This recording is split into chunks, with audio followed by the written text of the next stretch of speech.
Phil, many people go in for cosmetic surgery hoping to look better, but in the wrong hands, you can end up with horrifying and often disfiguring results. 7's Diana Diaz shows us how a South Florida doctor is helping correct botched beauty. Tracy Samara grew up as a beauty queen, and even when she hit middle age, the 45-year-old still had dreams of returning to modeling. I decided to go back into the industry, so things were starting to just need a little bit of rejuvenation. Looking for a cosmetic touch-up, Tracy went to a doctor in Miami who offered her a non-invasive rejuvenation using fillers. Started injecting here, here, here. I left there, I was just bruised. Several weeks later, Tracy developed horrible infections under her eyes. And the infection got really bad here and took out some chunks of tissue itself. I was lucky I didn't lose my eye. The product that was injected into her lips and under her eyes soon turned into hard, lumpy nodules. After numerous surgeries to try to remove the product, her face was left partially deformed. I sort of went underground after that. No going out, no socializing.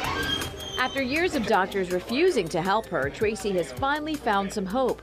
Dr. John Martin in Coral Gables is working with patients who have received bad injections.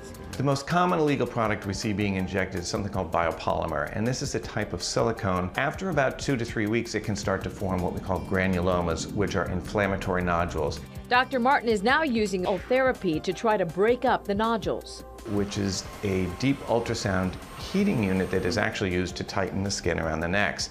And what we found is that when we use it over these nodules, it tends to soften the nodules, sort of breaks them up. Patients will need numerous treatments, and it can be very painful. It hurts. I won't say that it doesn't hurt.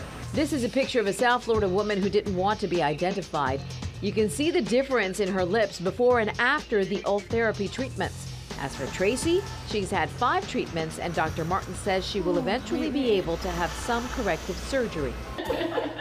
For the first time in years, Tracy sees a glimmer of her old self. I'm not happy with the way I look, but I feel hope. And I didn't have that before. If you're considering getting fillers, make sure your doctor is board certified in the U.S. and has been trained in injecting fillers. Also, always demand to see them open a sealed product in front of you.